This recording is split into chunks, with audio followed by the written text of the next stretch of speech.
along with many other drivers, the India century will be defined by India Inc. as it takes on the world. And who better, Parmeshwar, to articulate this than India's foremost global businessman? Well, for our next session, India Ascends, the India Global Business, I would now like to invite on stage Shri Sunil Bharti Mittal and NDTV's Tamanna Inamdar.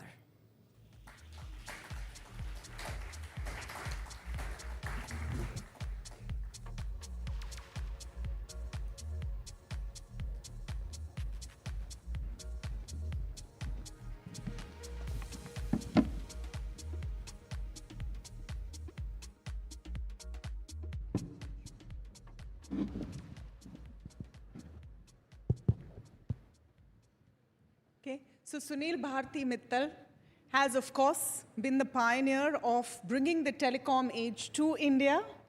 And I think in your latest move, will also save Indians from the biggest pestilence we are facing currently, which is spam calls. So let me start with thanking you for that, Mr. Mittal. Well, thank you. It's a great pleasure for me to be here at the NDTV World Summit. Let's start with this topic. I think most of us have been harassed, if I may use that word, by spam calls, by messages, and it's becoming an increasing nuisance. And in the last year or so, I would say this has really picked up menacing proportions. And to that extent, some solution was much required. And we at Airtel have been working on this for a period of time. And it's hard to, balance the issue of privacy of customers, what they want to receive and what they would like to be blocked. So it's not an easy area to work on. And that's why you needed a lot of machine learning, a lot of AI at work to ensure that we are looking at patterns rather than individuals. And that's how we were able to solve the problem. And it's a completely machine-based, AI-based spam protection setup now we have. Every time you receive a call, first of all, billions of messages and calls are being stopped, which you don't even get to see, which we are 100% certain are coming from wrong places with wrong intentions. But occasionally also still, because we are learning, the machines are learning all the time, there are some suspicion or suspected calls or spam messages which come through, and they are labeled for the customer's benefit, a spam call or a spam message. Yeah. So that is really, to my mind, protecting our customers, and we have received tremendous response, positive response from our large customer base. Okay, of course, that is just one of the many things Mr. Sunil Bharti Mittal has done. Recipient of India's highest civilian order, a giant in Indian industry. And today, thank you so much, Mr. Mittal, for joining us on the NDTV World Summit. I want to start by asking you about how you look at Indian business and their role globally. For years, India has been seen as the best marketplace, a huge population, a thriving middle class, a country in which every global company wants to come and sell their product and service. But what about Indian businesses going global? Do you think the time of the Indian MNC has now come?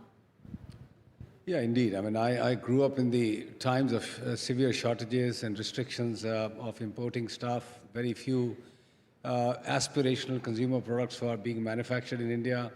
Everything was being looked from outside. If you had some source of affluence, you always wanted, products which were coming from overseas. I think we have seen the transformation of this country, and increasingly so in the last decade or so under our Prime Minister's leadership. India has truly become now a place where you produce locally, you consume locally, and importantly, now you also export globally. It is only natural that given the scope and scale that India is offering, some companies will start to emerge as true global companies or multinational companies. Tatas have always been at the forefront. They took some serious early bets in the European market and a bit in Africa and South Africa mainly. In 2010, we made an audacious move to go into 15 countries in Africa. We added one more later on. We divested two. We are still in 14 sub-Saharan countries. It's perhaps one of the only branded product out of India. So you'll see Airtel in 14 countries in sub-Saharan Africa. You will see it in Sri Lanka. You will see it in Bangladesh. So we are in many countries outside India, but importantly, our latest move of taking significant stake in two European companies, Eutelsat OneWeb, which is a satellite company. We are the largest shareholder of that company, just under 25%, with the French government and the British government being the other two shareholders. And we have recently made a move on acquiring a significant stake in British Telecom, in which we have acquired 10% and waiting for the permissions to go up to 25%, which we are hopeful should happen pretty soon. So you can see the emergence of Indian companies now on global stage. And the good thing is India's money is welcome. Unlike, I would say, our neighboring country, China's investments, which are being blocked actually, and the money which is coming from the Middle East is being put through a much stronger filter because they are sovereign-backed monies. Western world prefers private sector investment, and India can offer that from here. You are seeing GMR building airports outside. You are seeing Adani now going into Kenya. You are seeing Godrej going overseas, Bajaj going outside, Hero Motors going outside. You are starting to see the emergence of global companies slowly but surely out of India now. Yeah, so the age of the Indian MNC is soon to come. Let me come back to your foray into Africa in 2010. What was the thought behind that, and why did you look at the African continent? Well, you know, Africa has been almost forever a continent of hope. And you keep on, hoping that it'll get better, and you get a setback, you get better. I mean, just to give you a sense, we acquired this company in 2010 when the revenues were about $5 billion. Today, after 14 years, it's still $5 billion in dollar terms. Oh. But had the currencies not gone down, it would have been about $17 billion. So our assessment that there is tremendous amount of growth in Africa held out to be true. So in local currency terms, we have been growing at a rapid pace. Even now, the company is growing at over 20% year on year, which is rare anywhere in the world. Just to give you a context, Europe or UK, the companies are growing at 0.5% to maximum 1.5%. And that's why the valuations in Europe are low. In Africa, they are 20%, and India is 10-12%. But the currency depreciations have been pretty stark. So these are the geopolitical risks that Indian companies, when they go out, will look at. But we knew if we wanted our next 100 million customers, we had to go somewhere outside to a place like Africa. Today, we have nearly 160 million customers in these 14 countries. And the way population and the young people are adopting technologies, I think we will be at 250 million customers in not too distant future. And hopefully, these currencies will also start to stabilize. Yeah. In terms of the Indian context, India has been a service-oriented economy. We are now moving to becoming a manufacturing hub. Do you think that's the game changer that India Inc. also needs to double down behind? Of course, strong policy push, but India Inc. is also coming in on that platform? Yeah, I think manufacturing has been a focus for every country. The smallest to the largest countries have all focused on manufacturing because the political leadership recognizes that to create jobs, you really need manufacturing. And we have all seen China done it remarkably well for its large population. Now, given the context that India will have in not too distant future, we're talking about 2030, India will have 1 billion people in the working age, 1 billion people, which means great opportunities, tremendous amount of consumption, equally tremendous amount of savings. But these people need to get jobs. Now, digital will provide jobs and opportunities. NASSCOM's assessment is that we'll need 1 million people in the digital world in the next 5 years, continuously on a year-by-year basis. But that's just 5 million people. There are some other sectors, service industry, tourism, our new e-commerce type of activities, which will also generate a lot of jobs. But in the end, for any nation to really become a true economic power, you need manufacturing. And I'm so glad that finally India is getting its manufacturing piece right. The PLI, productivity-linked incentive, is becoming a huge boost for the manufacturing sector. And the trusted products and services and networks, where India is saying anything that goes into the networks, the digital networks, must be trusted. And that is forcing a lot of companies to come and manufacture here in this country. Suddenly you're seeing from a net importer of mobile phones, India has started to now export phones. And as our Prime Minister mentioned just last week, that India will eventually start to produce mobile phones in India not just assembling them, but right from the semiconductor stage to the glass shells, to the entire structure of the phones and its circuitry being made in India. So you will in the next few years have a truly fully India-made mobile phones. And just an example of how manufacturing is taking place. So electronics, hardware manufacturing, software, in any case, India has been very strong. You know, you talked about the employment part of it. The private capex part of it also becomes very important, and that's one standard discussion which takes place every year. That is private capex coming in to the extent it does. If I were to ask you, Mr. Mittal, where do you think the animal spirits are ranking right now as far as India Inc. is concerned? With the kind of backing of policy you're seeing, what would you say? Well, I think all the industrial players, all the corporates, I would say include the medium and small industries as well, know one thing for sure, that the consumption in this country for all the products that they're going to manufacture is only going to rise. With 1 billion people in the workforce, dependency going down, which means there are lots of more demand for services and products, you need scale. And for that, you need to invest.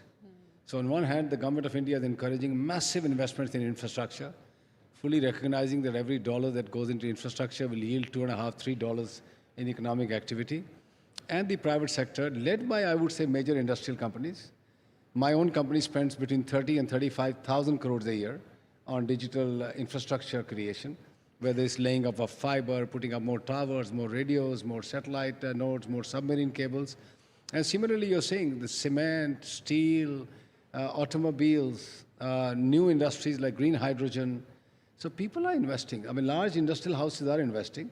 Sometimes I think there's a, kind of a feeling that the Indian incorporation or Indian industry is not spending enough to match the government's, ambitions or aspirations. Occasionally, sometimes you have overcapacity created and then the prices fall. Right now, you're seeing in the steel industry, some dumping is happening from our neighboring countries. So there's a bit of a stress there. But these are cycles which are, to my mind, short in a country like India, which has massive consumption. So I remain very hopeful that you will have very strong supply side investments coming through. So what is the next big investment leg, Mr. Mittal? Is it satellite,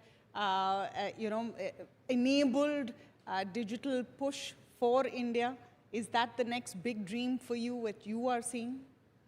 Well, I have been into satellite for the last now about 4.5 years. I've been studying it. I personally feel that is truly one of the now magic bullets to cover the dark areas. We still have about 2 billion people in the world who are not connected to internet.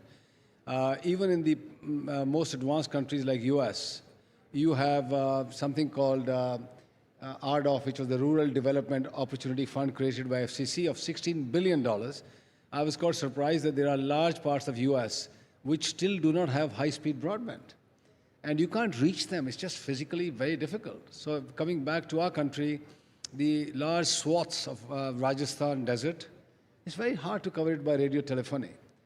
Himalayas, forests, the coastline, aviation, there are areas where mobile networks will not go, leave alone fiber. For those areas, you need satellite communications. And that, to my mind, offers now a great source of new opportunities for us mobile operators or telecom operators to put that in a mix and start to cover areas which have still left behind.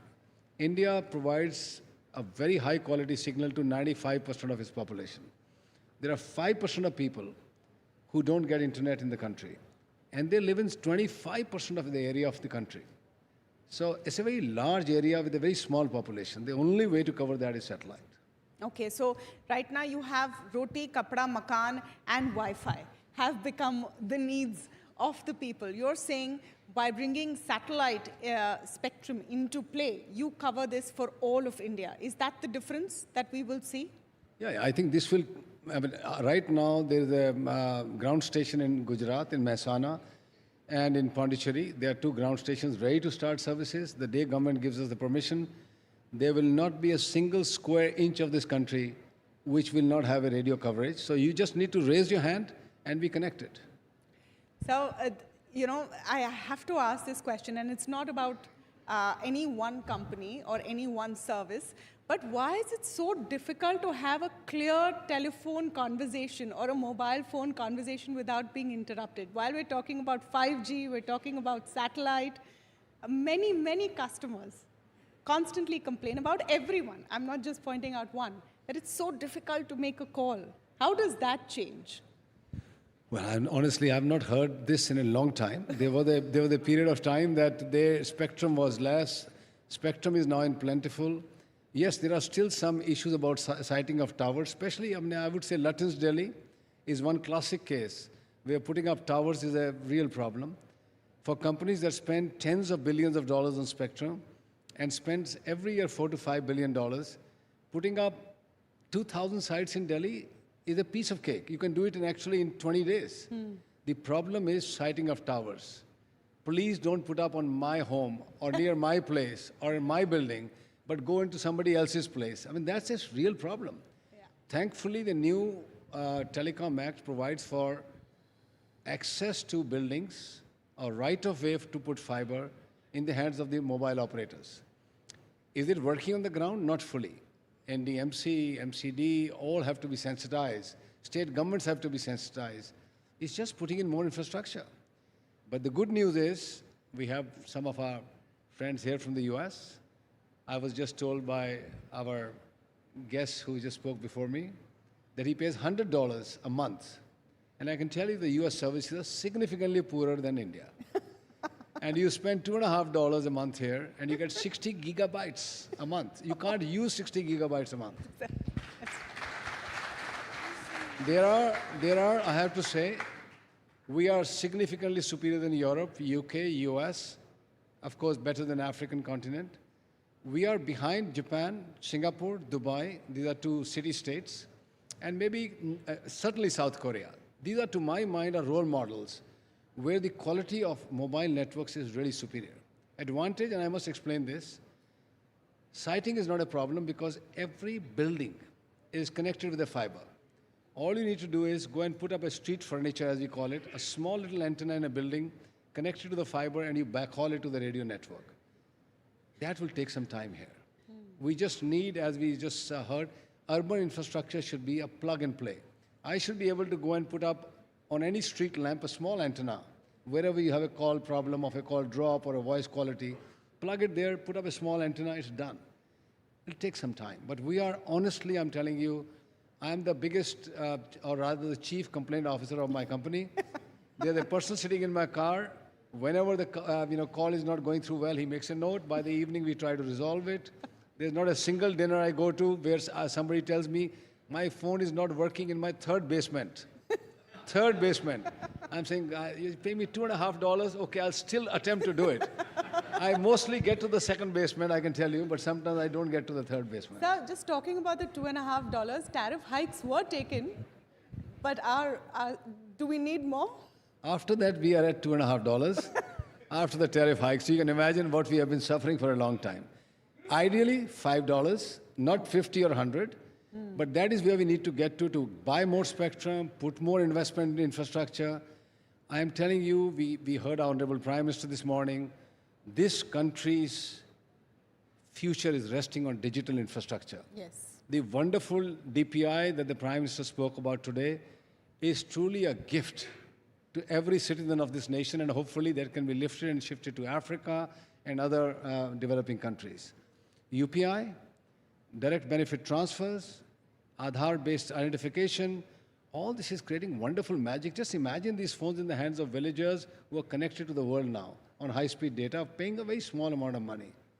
We really need to create a first-rate infrastructure here, continue to invest in it, and if that means crowdsourced another $0.50 or $1 from each customer in the country, trust me, it's worth it because we will build the same networks as you see in Japan and Singapore right here in this country.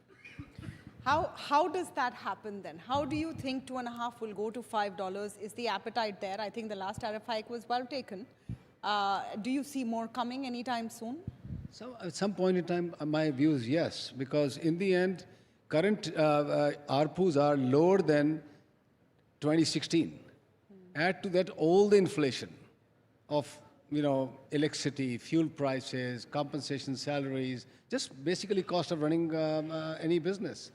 We have not even caught up with the inflation. I mean, if you go to UK, what has the Ofcom done? There's a price set, and after that they're saying you can keep on increasing every year with the inflation. That's what all the companies do. We have been going back in our tariffs. So coming back a little bit at some point in time will be valid, very valid. I want to switch to a bigger vision, and we spoke in detail about telecom sector and of course what Bharti Airtel is doing, the groundbreaking moves. I come back to congratulating you on the use of AI to stop spam. But I want to come to you on the kind of impact policy push has for industry. And I ask you from the point of view of something that you have experienced yourself, and you've spoken about this, when in the 80s, suddenly overnight, a business you were in no longer existed because of a change in policy. Do you think India Inc. today feels more secure that such changes will not happen? Because the last thing business wants is instability. Yeah, I think policy predictability is required for any investor, both foreign and domestic. In the last 10 years, we have seen only more solidifying of policy making, stability of policy making, and in fact, in our industry, which had plethora of regulations, have all been simplified. Today, doing telecom business is much, much easier from the regulatory standpoint as it was some years back. In fact, in 2020, when the industry almost came on its knees, 8 large operators shut down their shop in India. The government of India quickly moved and ushered in a major reform in the telecom industry, where they removed multiplicity of permissions. For every tower, you had to have 40 permissions at that time, all gone. Licensing for import of equipment, all gone. Bank guarantees, 80% of them gone. And there were a lot of simplification done. So I would say the investors, both domestic and international, can take a lot of comfort that this government generally means ease of doing business.